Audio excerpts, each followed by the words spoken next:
Hello everyone. आज के इस वीडियो में हम लोग बात करेंगे इकोनॉमिक पॉलिसी इन इंडिया, जो कि एक बहुत ही इम्पॉर्टेंट टॉपिक है सेमेस्टर एग्ज़ाम के लिए। बेसिकली ये एक सब्जेक्ट है जो कि 3 क्रेडिट का हमें 8 सेमेस्टर में पूछा जाता है। आज उसके पार्ट 2 में हम लोग डिस्कस करेंगे national income, GDP, GNP, NDP, NNP, industrial sector, monetary policy, fizzle policy.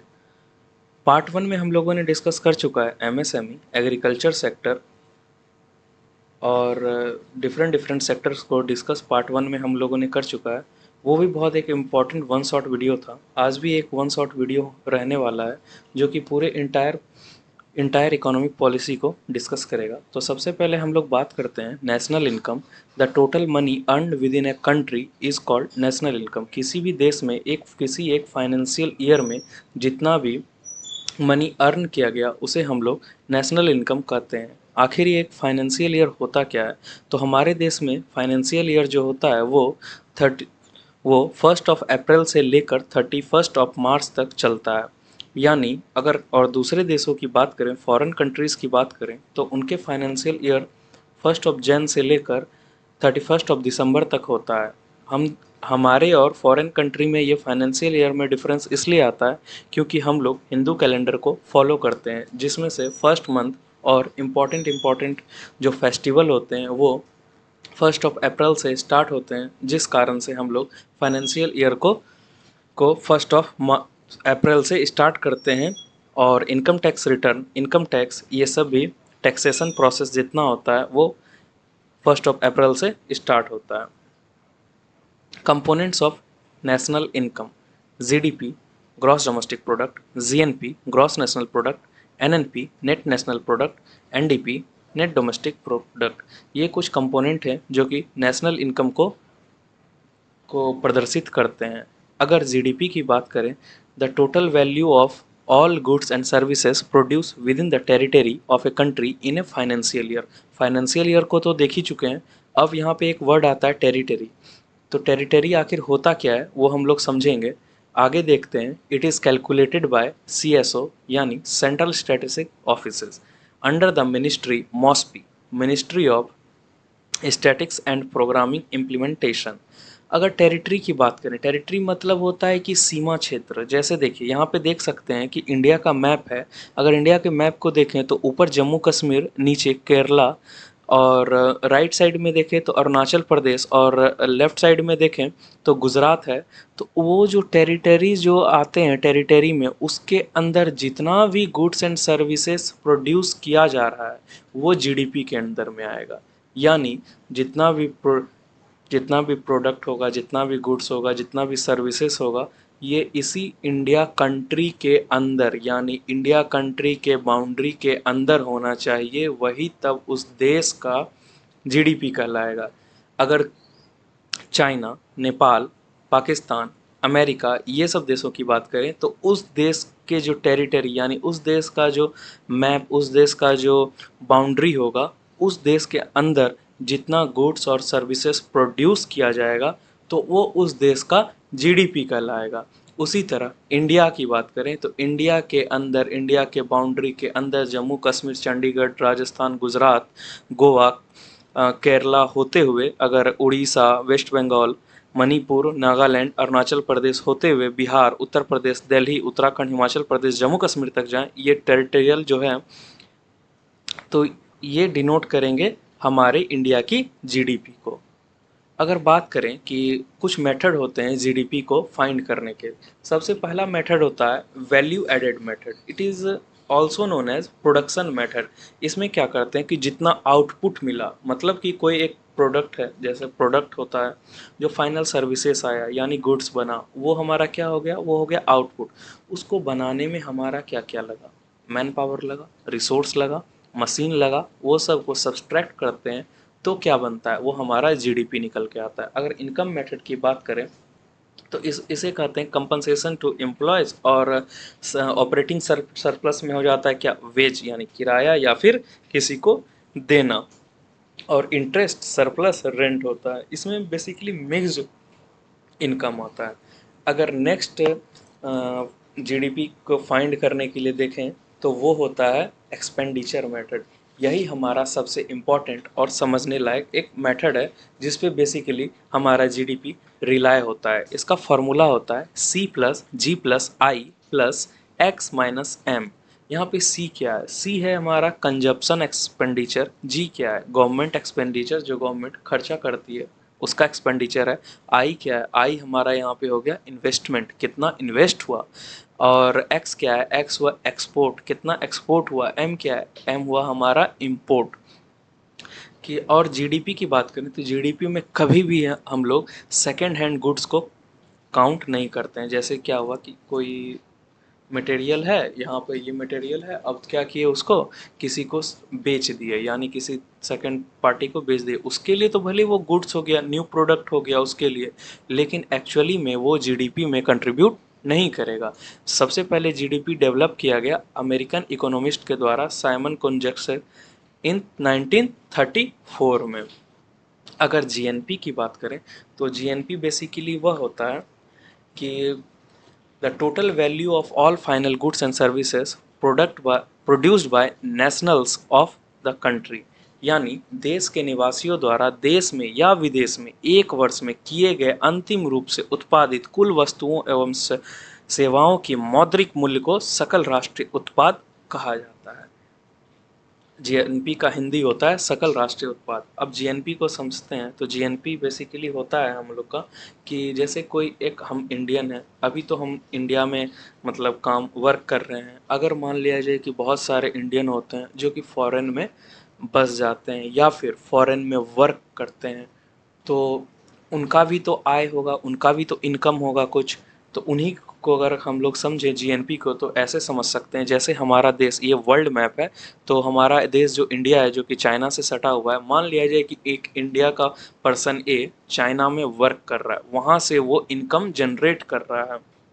तो वो क्या करेगा कि वो जो जितना भी इनकम जनरेट करेगा, प्लस इंडिया में सिर्फ जो इंडियन है, इंडिया में भी तो बहुत सारे आप फॉरेन कंट्री के पर्सन काम करेंगे, उसके द्वारा जो इनकम जनरेट हुआ उसको काउंट नहीं करेंगे। जो इंडिया में रह रहे लोग जो कि इंडियन हो, ए प्लस जो फॉरेन में रह रहे लोग जो कि इंडियन हो, दोनों का जो इनकम का जो होगा नेट, वो जीएनपी के अंडर में आता है। यानी विद इन द टेरिटरी मतलब हो गया कि इंडिया कंट्री के अंदर, और आउटसाइड द टेरिटरी यानी पूरे वर्ल्ड में जितने भी इंडियंस जहाँ जहाँ पे फैले हुए हैं, जहाँ जहाँ पे वर्क कर रहे हैं, उनके द्वारा अर्न किया गया एक वित्तीय वर्ष में जितना भी, वो जीएनपी के अंडर में आएगा।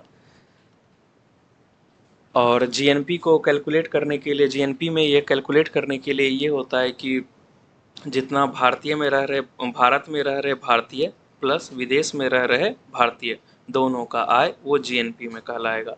बल्कि आखिर इस अब देखते हैं कि जीएनपी जीडीपी से अलग कैसे है। तो जीएनपी जीडीपी से अलग इन द सेंस इसलिए है क्योंकि जीडीपी में हम लोग कैलकुलेट करते हैं कि कितना गुड्स और सर्विसेज है जो भारत के टेरिटरी में किसी भी पर्सन के द्वारा, जैसे इंडिया में मान लिया जाए कि एक अमेरिकन पर्सन रहता है, वो कुछ गुड्स एंड सर्विसेज प्रोड्यूस किया, तो वो भी काउंट होगा इंडिया के जीडीपी में। यानी इंडिया में अगर फॉरेनर्स भी रह रहे हैं और इंडियन भी रह रहे हैं, दोनों के द्वारा जो प्रोडक्ट बनाया गया वो जीडीपी में काउंट होगा। लेकिन जीएनपी में सिर्फ वही काउंट होगा जो कि इंडिया में रहकर इंडियंस प्रोड्यूस कर रहे हैं, वो जीएनपी में काउंट होगा। अगर विदेशों की बात करें तो जीडीपी में ये होता है कि जैसे अगर कोई इंडियन विदेश में रह रहे हैं, वहाँ कुछ प्रोड्यूस कर रहे हैं, तो वो हमारे देश के जीडीपी में काउंट नहीं होगा, क्योंकि वो विदेश के लिए प्रोडक्ट बना रहे हैं, वो विदेश में काम होगा, विदेश का जीडीपी इंक्रीज करेगा। वही अगर जीएनपी की बात करें तो अगर विदेश में कोई पर्सन रह रहा है और कमा रहा है और अर्न कर रहा है, तो वो हमारे देश का जीएनपी इंक्रीज करेगा, क्योंकि वहाँ से पैसा अपने देश में लेके आएगा।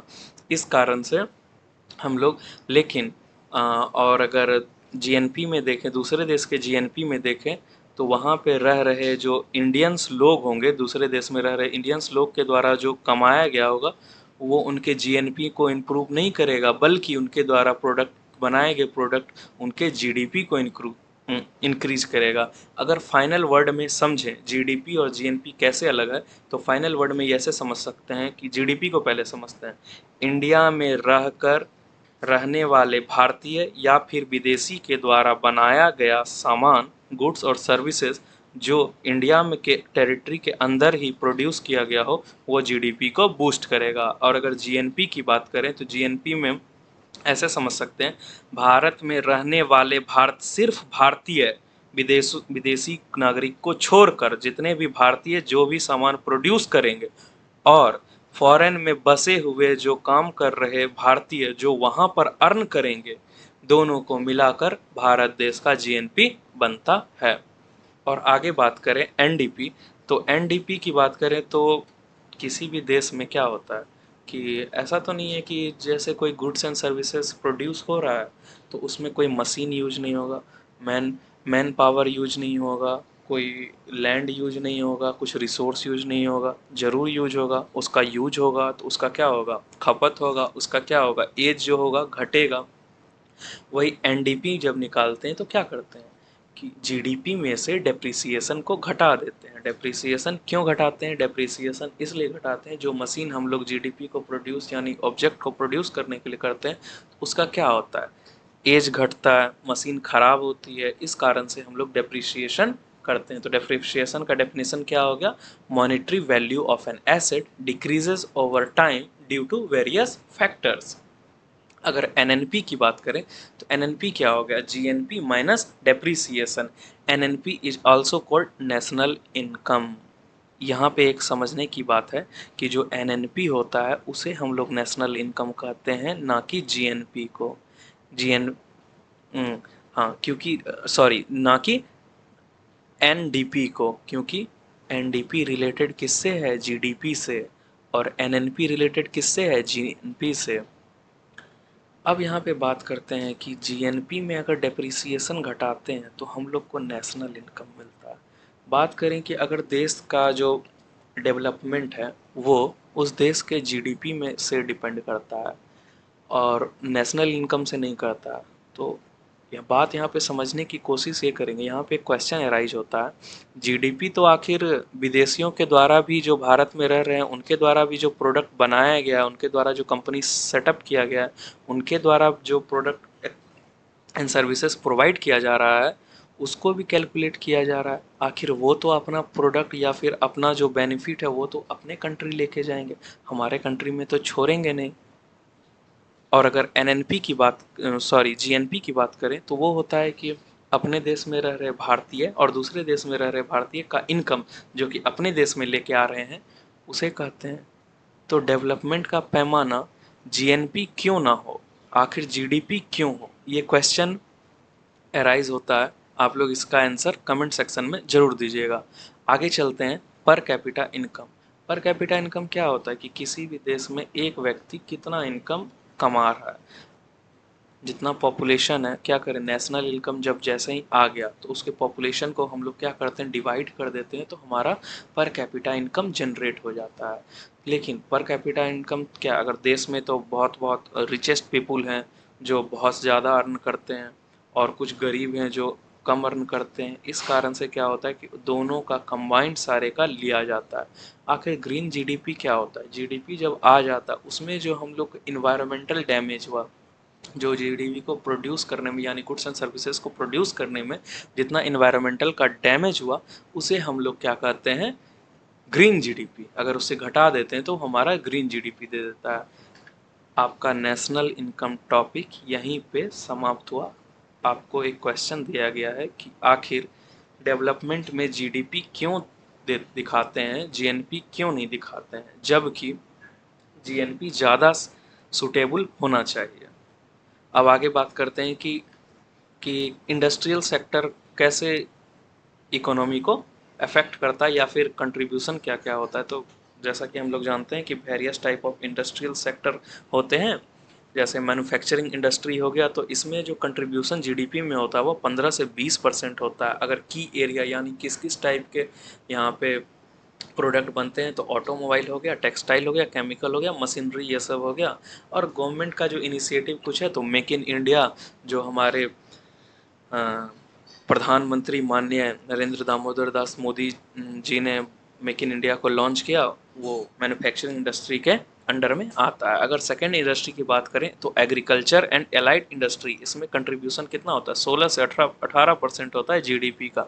इसमें एम्प्लॉयमेंट जो होता है वो होता है 50% ऑफ वर्कफोर्स। ये पॉइंट हम लोग पार्ट 1 में डिस्कस कर चुके हैं। अगर की एरिया की बात करें, यानी किस किस सेक्टर में एग्रीकल्चर और एलाइड इंडस्ट्री आते हैं, वो है crop, live stock, forestry and fisheries. और गवर्नमेंट इनिशिएटिव की बात करें तो प्रधानमंत्री फसल बीमा योजना और प्रधानमंत्री किसान सम्मान निधि। और अगर थर्ड इंडस्ट्री की बात करें तो वो आता है information technology and IT enabled services. तो इसमें जो जीडीपी का जो कंट्रीब्यूशन होता है वो 8% होता है। और फोर्थ अगर इंडस्ट्री की बात करें वो है कंस्ट्रक्शन एंड रियल इस्टेट। आखिर आप लोग बहुत एड्स देखते होंगे, रियल इस्टेट आखिर क्या है? तो रियल इस्टेट वो है कि जैसे कि कोई एक ज़मीन है, ज़मीन पे आपको क्या पहले सबसे पहले दिखाया जाएगा? एक 3D मॉडल, यानी रियलिस्टिक एक ग्राफिक्स के थ्रू फ्यूचर मॉडल आपका बिल्डिंग दिखाया जाएगा। उसके बाद आप एग्रीमेंट पे साइन करेंगे, आपको वो बिल्डिंग बना के जो कॉन्ट्रैक्टर है वो देगा। वो जीडीपी में 8% कंट्रीब्यूट करता है। तो उसका की एरिया हो गया residential, commercial, infrastructure and industrial construction. अगर गवर्नमेंट इनिशिएटिव की बात करें तो इसमें आते हैं प्रधानमंत्री आवास योजना और स्मार्ट सिटीज़ मिशन। जैसे कि बिहार में भी स्मार्ट सिटीज़ का चला था, और भी भारत देश में बहुत सारे जगह पे स्मार्ट सिटीज़ चला था, हमारे प्रधानमंत्री जी के द्वारा चलाया गया था। अगर टेक्सटाइल और गारमेंट इंडस्ट्री की बात करें तो इनका कंट्रीब्यूशन 2 से 3% जीडीपी में होता है। अगर की एरिया की बात करें तो इसमें cotton, silk, wool, jute and synthetic fibre आता है। की एरिया आपको बताया था कि कॉटन इंडस्ट्री में दे सकते हैं, सिल्क, ये सब जो होता है। और एम्प्लॉयमेंट की बात करें तो सबसे ज़्यादा एम्प्लॉयमेंट देने वाला, अभी तक 45 मिलियन वर्कर्स इसके अंडर आ चुके हैं। और अगर सिक्स्थ इंडस्ट्री की बात करें तो इसमें आता है ऑटोमोबाइल इंडस्ट्री, और इसका कंट्रीब्यूशन जीडीपी में 7.1% है। और इंडिया का one of the largest automobile market in the world. अब अगर ग्लोबल पोजीशन की बात करें, जो इंडिया है सबसे ज़्यादा लार्जेस्ट ऑटोमोबाइल मार्केट वर्ल्ड में बन चुका है। अगर की एरियाज़ की बात करें तो passenger vehicle, commercial vehicle, two wheeler, three wheeler, और टू व्हीलर, थ्री व्हीलर हो गया, इलेक्ट्रिक व्हीकल, इलेक्ट्रिक कार्स, ये सब आते हैं। अगर केमिकल इंडस्ट्री की बात करें तो केमिकल इंडस्ट्री में जो कंट्रीब्यूशन होता है वो 3 से 4% जीडीपी का होता है। और की एरिया की बात करें तो petrochemicals, fertiliser, paint, dyes and special chemicals आते हैं। अगर नेक्स्ट इंडस्ट्री की बात करें जो कि है फूड इंडस्ट्री की, वो है फूड इंडस्ट्री में 2% जीडीपी हम लोग ये कंट्रीब्यूट करता है। अगर की एरिया की बात करें तो इसमें डेयरी आते हैं, dairy product, food and vegetable products, meat and poultry, fisheries and grain processing. Grain processing में वही आ गया कि वो मशीनरी से भी रिलेट कर सकते हैं, जैसे रीपर, थ्रेशर, ये सब जो आ गया ग्रेन प्रोसेसिंग में। या फिर ग्रेन को एक फॉर्म से दूसरे फॉर्म में जो भी यूज करते हैं ट्रांसफ़र करने वाले मशीन्स को भी इसके अंदर रख सकते हैं। अगर तीसरे और लास्ट 10th इंडस्ट्री की बात करें तो वो है रिन्यूएबल एनर्जी इंडस्ट्री। इसमें solar, wind, biomass and hydro power. Basically ये है कि रिन्यूएबल यानी कि फिर से इसे जनरेट किया जा सके। सोलर से आप सोलर पैनल यूज कर सकते हैं, विंड से विंड मिल यूज कर सकते हैं। आजकल तो सब्सिडी भी सोलर पैनल लगाने पे सब्सिडीज भी मिलती है। और अगर टेलीकम्युनिकेशन इंडस्ट्री की बात करें तो इसमें क्या है कि कंट्रीब्यूट ये 6% जीडीपी का करता है। इसमें की एरिया जो होता है mobile services, internet services and broadband आते हैं। और अगर गवर्नमेंट इनिशिएटिव देखें तो स्मार्ट बैंड और 5G रोल आउट जो हुआ वो गवर्नमेंट इनिशिएटिव है। अगर अब यहीं तक था हमारा इंडस्ट्रियल सेक्टर इकोनॉमी को कैसे इफेक्ट करता है, अब देखेंगे हम लोग मॉनिटरी पॉलिसी और फिजिकल पॉलिसी।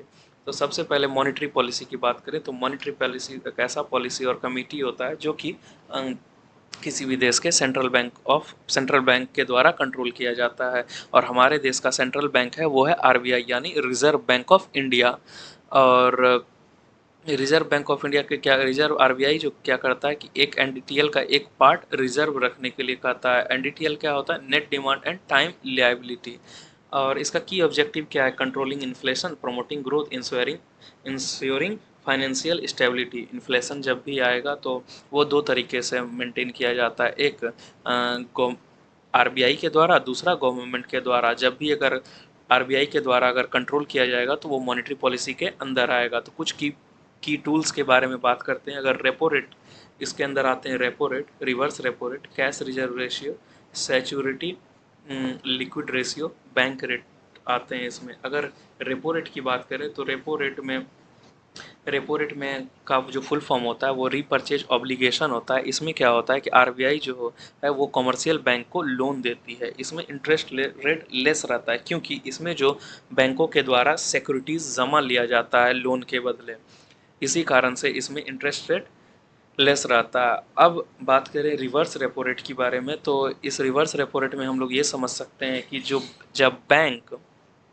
आरबीआई को लोन देने लगे तो उसे रिवर्स रेपो रेट कहते हैं। एक यहाँ पे चौंकाने वाली बात यह है कि जो आरबीआई है जो मनी को पब्लिश यानी छापती है यानी मनी को जनरेट करती है, उसको क्या जरूरी पड़ी कि वो कमर्शियल बैंक से लोन ले? तो उसको कोई ज़रूरी नहीं पड़ती। वो बेसिकली ये करते हैं जब इन्फ्लेशन आता है, तो इन्फ्लेशन आता है तो यानी क्या होता है, इन्फ्लेशन आता है कि मार्केट में मनी ज़्यादा रहता है। मनी ज़्यादा रहने के बाद क्या होता है कि और मनी ज़्यादा चाहिए, पब्लिक को क्या चाहिए, कैश ज़्यादा चाहिए। वो कहाँ पे जाएंगे, कमर्शियल बैंक में जाइए, हाँ भाई मुझे लोन चाहिए, लोन दो। लोन अगर मांगेंगे तो और क्या होगा, और मार्केट में पैसा जाएगा। मार्केट जितना पैसा मार्केट में जाते जाएगा तो क्या होगा, इन्फ्लेशन बढ़ते जाएगा। इसी कारण से आरबीआई क्या करती है कि कमर्शियल बैंक को कहती है कि तुम मुझे लोन दे दो, मैं तुम्हें बदले में इंटरेस्ट रेट डबल ट्रिपल करके दूंगा, यानी 10% 20% करके दूंगा, और तुम मुझे सारा पैसा मुझे दे दो। इसी कारण से कमर्शियल बैंक अपना बेनिफिट देखते हुए क्या करती है, सारा पैसा आरबीआई को लोन दे देती है, जिसपे इंटरेस्ट रेट हाई मिलता है। फिर क्या होगा कि इन्फ्लेशन आएगा, तो इन्फ्लेशन में क्या होगा कि जब भी पीपुल कमर्शियल बैंक के पास जाएंगे तो बैंक वाले बोलेंगे कि भाई मेरे पास तो पैसा है नहीं, अगर लोन चाहिए भी तो 20% आरबीआई दे रही है, तो मैं आपको 25% पे लोन दूंगा। तो 25% उतना पब्लिक अफोर्ड नहीं कर पाएंगे, क्या जिस कारण से क्या होगा कि इन्फ्लेशन यानी मार्केट से पैसा घटना चालू हो जाएगा। अगर फिर कैश रिजर्व रेशियो और S L C R R और एस एल आर को दोनों को एक ही से समझेंगे कि क्या होता है। आरबीआई जो होती है वो कहती है कि कुछ पार्ट पैसा का वो रिजर्व रखने के लिए एनडीटीएल के रूप में, एनडीटीएल का फुल फॉर्म होता है net demand and time liability. अगर कैश रिजर्व रेशियो मान लिया जाए कि कोई एक बैंक है, let's say state bank of India, वो उसमें दो कस्टमर है, कस्टमर ए और कस्टमर बी। कस्टमर ए ने क्या किया, कस्टमर ए ने क्या कि 100 रुपया ऐसे ही सेविंग अकाउंट में सेव किया। तो कस्टमर बी ने गया लोन लेने के लिए, तो बैंक ने, एसबीआई ने क्या किया कि उसे 100 रुपये का 100 रुपया लोन में दे दिया। बोला कि आप 2 महीने बाद इसे जमा कर दीजिएगा इतने रेट के इंटरेस्ट रेट पे। अब अगले दिन गया भाई पर्सन ए, बोला मुझे तो पैसा चाहिए, मेरा तो ये सेविंग था, मैंने तो आप में फिक्स डिपॉजिट किया नहीं, मुझे पैसा दो। अब बैंक फंस गई इस चक्कर में। अब उससे जिसको लोन दिया उससे मांग भी नहीं सकती है क्योंकि 2 महीने का टाइम दिया है। इसी सब को क्रेडिबिलिटी और फेथ को बचाने के लिए आरबीआई ने बोला कि आप कुछ पैसा को रिजर्व रखिएगा, सीआरआर के फॉर्म में, एसएलआर के फॉर्म में। अगर सीआरआर के फॉर्म में रिजर्व रखिएगा तो इसमें आपको कैश रिजर्व रखना पड़ेगा। कैश रिजर्व रखना पड़ेगा तो और जितना भी आप कैश रखिएगा उसको आप लोन पे नहीं दे सकते हैं। लेकिन बैंक को सीआरआर रखने में घाटा होता है क्योंकि इस पे कोई इंटरेस्ट रेट बैंक को नहीं मिलता है। वहीं अगर एसएलआर की बात करें तो इसमें जो बैंक होती है वो कैश के फॉर्म में रखती है, गोल्ड के फॉर्म में रखती है और गवर्नमेंट सिक्योरिटी के फॉर्म में रिजर्व में रखती है। इसमें क्या होता है, इसमें भी रिजर्व जो रखती है उसको भी वो लोन पे नहीं दे सकती है। लेकिन एसएलआर में रखने में बैंक को प्रॉफिट होता है क्योंकि इसमें इंटरेस्ट रेट जनरेट होता है, क्योंकि गोल्ड का price day by day increase ही होगा और गवर्नमेंट सिक्योरिटी का प्राइस इंक्रीज ही होगा। अब नेक्स्ट टॉपिक आता है बैंक रेट। अगर बैंक रेट की बात करें तो बैंक रेट वैसा रेट होता है कि जब कॉमर्शियल बैंक आरबीआई से लोन लेती है बिना किसी सिक्योरिटी के रखे हुए, यानी मान लिया जाए कि बैंक लोन लेने जा रही है, आरबीआई को बोली कि भैया मुझे तो पैसा चाहिए, अब पैसा चाहिए, तो बैंक बोलेगी भाई सिक्योरिटी लाओ तब तुमको हम इंटरेस्ट कम लेंगे। अब बैंक बोलेगा कि नहीं भाई मेरे पास तो कोई सिक्योरिटी है नहीं, आप मुझे ऐसे पैसे दे दो, आप उसके बदले चार्ज ज़्यादा कर लेना, तो उसे बैंक रेट हम लोग कहते हैं। नेक्स्ट टूल इसी में आता है मार्जिनल स्टैंडर्ड फैसिलिटी। बेसिकली ये होता है कि it is a overnight loan, मतलब कि ये एक ओवरनाइट लोन होता है बताए ना कि सीआरआर और एसएलआर रिजर्व में रखने के लिए कहती है। जब सीआरआर और एसएलआर रिजर्व में बैंक नहीं रख पाती है और बैंक को ये डर सताने लगता है कि कभी भी आरबीआई चेकिंग कर सकती है, तो वो क्या करती है, दूसरे दूसरे बैंकों के पास जाती है कि भाई इतना पैसा दे दो, मैं बाद में दे दूंगा। तो लगभग जनरली सारे बैंकों का यही हाल रहता है कि वो मेंटेन नहीं कर पाते हैं, तो बैंक क्या कहती है, लास्ट ऑप्शन यही बचता है कि वो आरबीआई के पास जाती है और बोलती है कि मुझे ओवरनाइट लोन चाहिए। तो बैंक आरबीआई भी कहे कि भैया अब तो तुम्हें लोन तो मिलेगा लेकिन पेनल्टी लगेगा, क्योंकि तुमने तो मेंटेन किया नहीं। और उस पर मेंटेन नहीं किया तो 1% टैक्स ज़्यादा, जो जनरल रेट चल रहा होता है उससे 1% ज़्यादा के रेट पे उसे प्रोवाइड करती है। अब नेक्स्ट की बात करें तो fizzle policy. Fizzle policy basically और कुछ नहीं, फिजल पॉलिसी होता है क्या कि जब भी कभी इन्फ्लेशन को गवर्नमेंट जब कंट्रोल करने की कोशिश करती है तो उसे हम लोग फिजल पॉलिसी कहते हैं। इसमें आरबीआई का कोई रोल नहीं होता है, इसमें सारा रोल गवर्नमेंट का होता है। इसका की ऑब्जेक्टिव जो होता है वो होता है इकोनॉमिक ग्रोथ, ग्रोथ को इम्प्रूव करना, एम्प्लॉयमेंट जनरेट करना और इकोनॉमी स्टेबिलिटी को इम्प्रूव करना और रीडिस्ट्रीब्यूशन ऑफ इनकम को करना। इसके भी कुछ टूल्स हैं जो कि है जैसे government expenditure, taxation, subsidies and MSPs. जैसे कि इलेक्शन होता है तो आप देखते होंगे कि जैसे ही इलेक्शन होता है उसके बाद जो होता है इन्फ्लेशन बहुत तेज़ी से बढ़ जाता है। आखिर क्यों? क्योंकि भाई इलेक्शन सबको जीतना है। इलेक्शन जीतने के लिए सरकारें क्या करती हैं, वायदे, मैनिफेस्टो जनरेट करती है। मैनिफेस्टो जनरेट करती है तो उसमें वायदे करती है, ढेर सारे वायदे करने के बाद क्या होता है कि उसमें जो बोलती है कि हम टैक्स कम कर देंगे, टैक्स कम कर देती है। सब्सिडीज़ जो गैस सिलेंडर ये सब पे सारे पे हम सब्सिडीज़ ज़्यादा देंगे, सब्सिडीज़ ज़्यादा दे देती है। एमएसपी कहते हैं कि हम एमएसपी को ज़्यादा दे देंगे। इस कारण से क्या करती है कि इस कारण से इन्फ्लेशन आ जाता है, क्योंकि जैसे ही अगर टैक्स कम करेगी तो पब्लिक के पास ज़्यादा पैसा बचने लगेगा। सब्सिडीज ज़्यादा कर इंक्रीज करेगी तो क्या होगा, गवर्नमेंट के पास, सॉरी, पब्लिक के पास ज़्यादा पैसा आने लगेगा। एमएसपी जैसे ही इंक्रीज करेगी तो क्या होगा कि फार्मर के पास ज़्यादा पैसा आने लगेगा। और फार्मर जैसे ही, आपको पता है कि एग्रीकल्चर सेक्टर में 50% से ज़्यादा वर्कफोर्स हैं, तो आधा से ज़्यादा अगर एमएसपी के थ्रू ही करेंगे तो इन्फ्लेशन बढ़ने के चांसेस रहते हैं। इसीलिए क्या करती है, बाद में चल के क्या करती है, टैक्स इंक्रीज कर देती है, सब्सिडीज़ को घटा के ना के बराबर कर देती है और एमएसपी को भी घटा देती है। गवर्नमेंट अपना जो एक्सपेंडिचर जो चलाने के लिए होता है उसको करती है। इस वीडियो में इतना ही। और ये पार्ट 1 और पार्ट 2 दोनों वीडियो को अगर आप कंप्लीट देख लेते हैं तो ये गारंटीड है कि आपसे क्वेश्चन नहीं छूटेंगे और आप जो क्वेश्चन है वो सारा अटेम्प्ट लेके अच्छे से आप आ सकते हैं। Keep watching. ये वीडियो को सारे कॉलेज ग्रुप में शेयर कर दीजिएगा ताकि लोग ज़्यादा से ज़्यादा सब्सक्राइब कर सकें।